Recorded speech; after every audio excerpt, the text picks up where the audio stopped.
The bass spawn is one of the most exciting times and critical times of the year, not only for catching bass, but also for the health of the bass population. Hey guys, Darren Wendell with Wendell Fishing here, and I'm going to walk you through this guide of understanding the pre-spawn, spawn, and post-spawn, and it's going to help you catch more bass. So the spawning is a reproductive process where the bass come from their winter haunts into shallower waters to spawn, to lay eggs, and we're talking a lot of eggs, anywhere from 2,000 to 10,000 plus. In this time of the year and this whole process, the bass behavior becomes fairly predictable, which is really good for you and me. Now, a fun fact, even though they're laying thousands upon thousands of eggs, the survival rate is somewhere between 0.01 and 0.05. So not a lot of these bass are going to make it. A lot of them are going to be eaten along the way. So when do bass spawn? Now, typically that spawning process will be based upon the water temperature.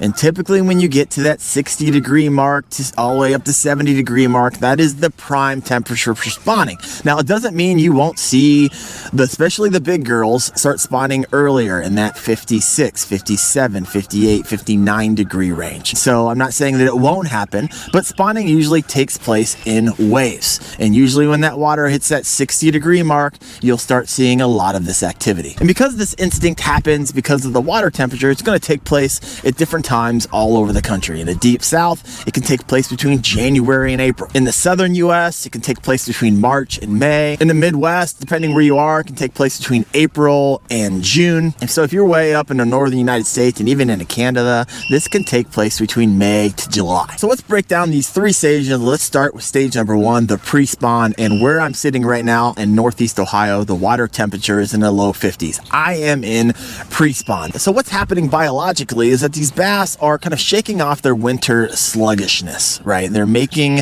their way toward the spawning grounds. And so a lot of times you're going to find them in their transitionary points. These are referred to as secondary points and transition zones. And so let me break down what that really means. So secondary points are points that are located off the main lake on their way back to shallower water. These are typically going to be found in your coves, in your bays, those type of areas. Think of them as like bass pit stops, right? This is going to be where they're regrouping before they make their way shallow to spawn. Some examples of this would be like a point on the end of a creek arm, or a point inside of a bay, or a point that branches off of a larger primary point. So those were secondary points. Now let's talk about transition zones. And the transition zones, there's going to be that change in the underwater lake bottom or river bottom over typically a shorter distance that are going to act as bass highways, right? And so as they make their way on their migration patterns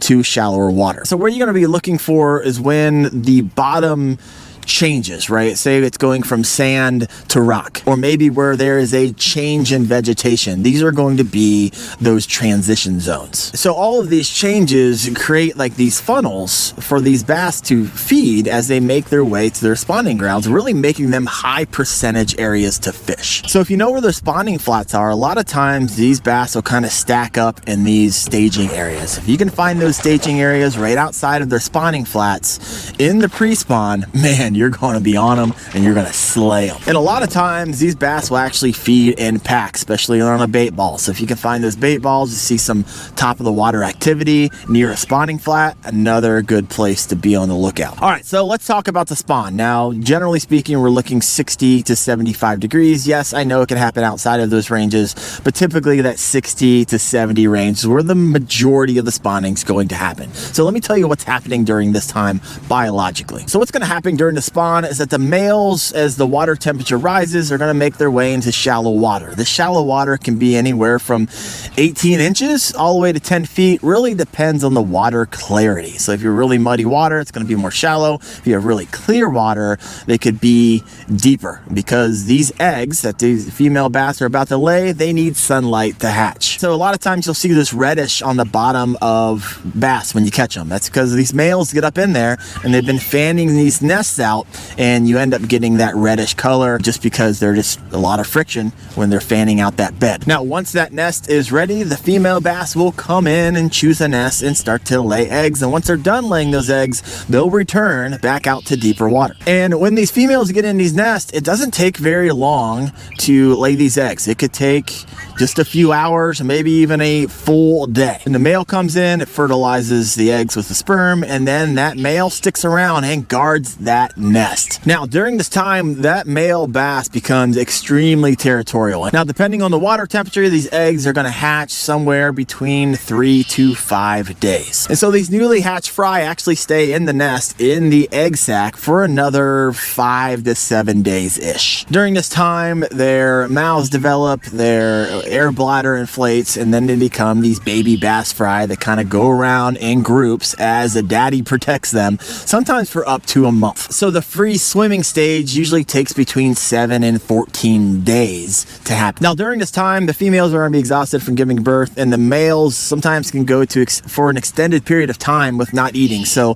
they are exhausted, both the males and the females. Now, keep in mind that the bass spawn typically happens in waves. Now, the first wave is typically the older, larger females, and as the water temperature continues to get warmer, you get more and more waves of spawning. And the timing of this, like, it literally could take place over a few weeks or even months, depending on where you live in the country. And many anglers believe that the spawning process takes place typically around and during the full moon phase in that 60 to 70 degree water temperature. Now you got the fry and everything, and their mom's trying to eat these bad boys. You got bluegill, you got green sunfish. We have warmouth up here in Northeast Ohio. You got crayfish, you got darters, you got minnows, you got crappie, you got pike, and even other bass are freaking cannibals. Everything is trying to eat these balls of fry. So that was the spawn, and now when you move past 70, 75 degrees, you start getting into the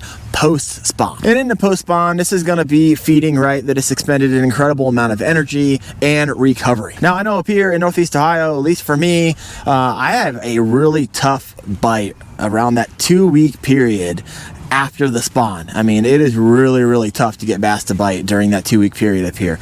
I don't say I don't try, I'm just saying it's really, really difficult. But eventually these fry will get large enough where the large male stops protecting them, and then it kind of go on into their own ways, and everything kind of goes back to normal, and you can find bass really everywhere. But typically, if you want to find one of the big girls, especially after they lay their eggs, they're going to be hanging out nearby. And so if you've got a spawning flat, and you're going to want to find the nearby structure, right? So if you have a spawning flat, you got a big row of docks with a lot of pylons, a lot of times those bass, those big girls, will go over to the nearest structure to recover and to feed. Maybe you have some underwater structure that you know they're going to hang out. Maybe you got some laydowns. Those are going to be the places where you want to find those big girls post spawn. And these fry are typically going to be hanging out in vegetation. So if you happen to find some bass fry, it's likely a male, and a lot of times a big male, hanging out nearby. So the pre-spawn, the spawn, and post-spawn actually happens over a short period of time. And to be honest with you, I'm in the pre-spawn time, and there's not a lot of boats on the water, so I really have a lot of these fish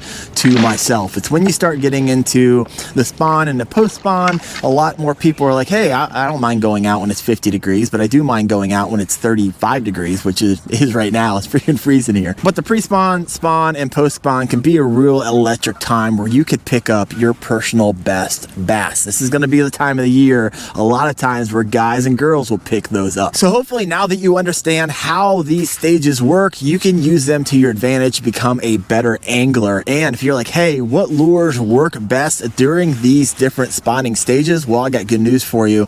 I do a monthly lure video, and I'll throw that entire playlist right there. Thanks for watching, guys. Good luck out there on the water. See ya.